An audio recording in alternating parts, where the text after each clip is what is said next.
Jupiter is in Aries 13, an unsuccessful bomb explosion.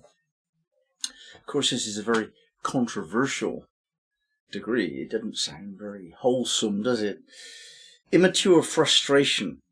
The urge we all feel to cast off the yoke of social pressure and claim our freedom is potentially a very subtle and profound spiritual state of consciousness.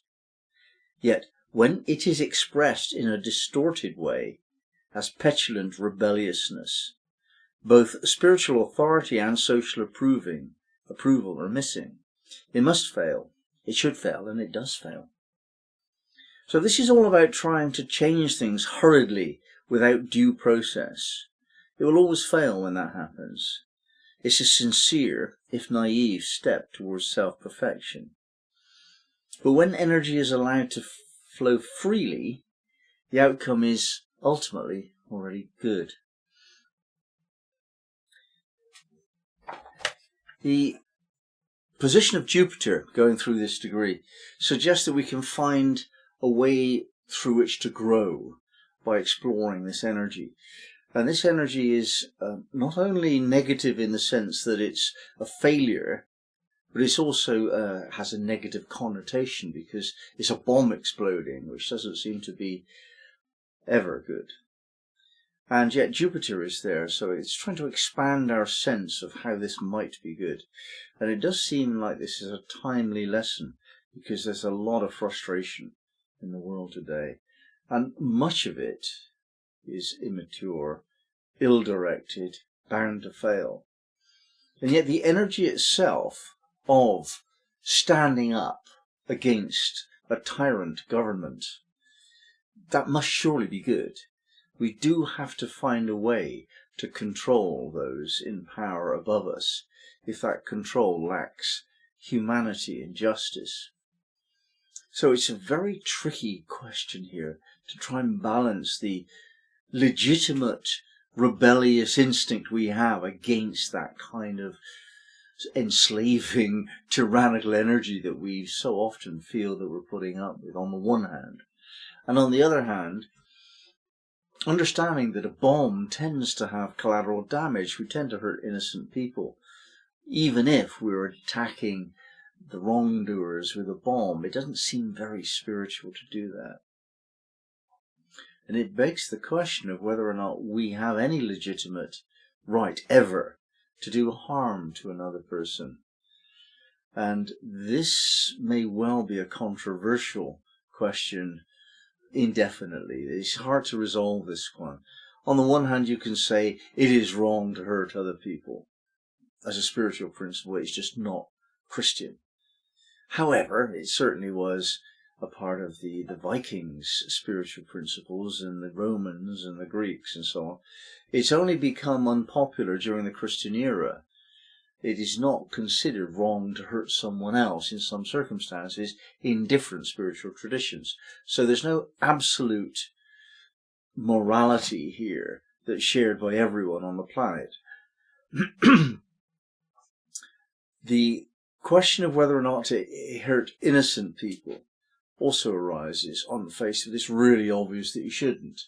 However, in the Hindu culture, it is rather assumed that whatever happens to you is yours. They really, really believe in karma there. So we cannot have anything happen to us which we do not deserve, in a sense.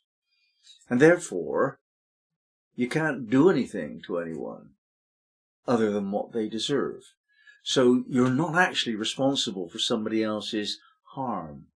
All harm is self-harm, according to that philosophy. Like I say, it's a controversial and tricky issue. Now, Jones says this, Aries 13, an unsuccessful bomb explosion. This is a symbol of the survival of good through evil intention and effort, and of the infinite capacity of the world to absorb and nullify the destructive acts of man. Implicit in the reverse symbolism is not so much the fruitlessness of ill deed as the need for a better instrumentation of the action springing from the deeper sources in selfhood. There is here an almost complete exemption from the normal penalties for unsocial results of a hapless initiative. When positive, the degree is a dramatic rejection of any accomplishment falling at all short of a very deep or hallowed purpose. And there we have it, Jones, what wisdom. If it's not right, it won't work. Basically, society will stop it from working, but life itself will stop it from working.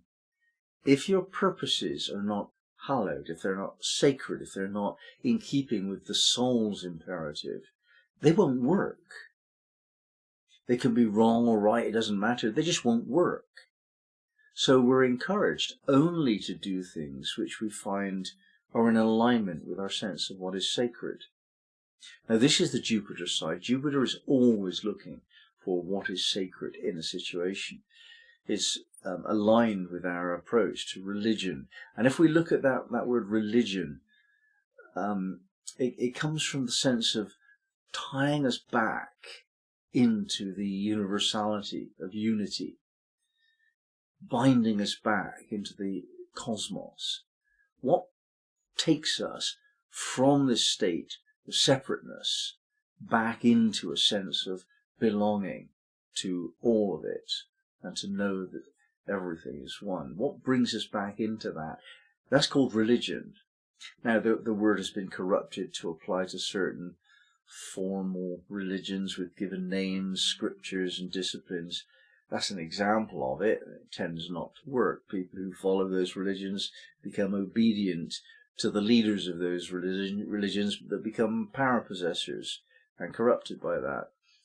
For us, it could well be that astrology is our religion. I've heard that said, and there's meaning in that. For others, it might be psychotherapy. For others, it might be music or dance. Whatever binds you back into that awareness of being a part of it all. And here we have an example of somebody that's saying to an unjust, tyrannical leader, you're not playing the game right, you're not part of it all, you're separating yourself out from all and everything. And actually that's the end of sacredness when you do that. That's the devil's work, almost. And so, is it that wrong to throw a bomb at the devil? Does that change your mind about violence or not? I'm not offering that as a solution, I'm just asking that question. Does it matter whether you're actually trying to violently hurt somebody who clearly is enacting evil work? Do you have that right or not? What a question. And Jupiter is going to ask us that. What kind of people are we? Some people choose to be violent in the name of justice. Some are violent anyway. And some people say, no matter what, I will not be violent. I'll turn the other cheek. I'm a Christian. It's for you to choose, perhaps. I'm not suggesting that there's a right path here. But I think that Jupiter will enable that choice to become a little bit clearer and a little bit easier.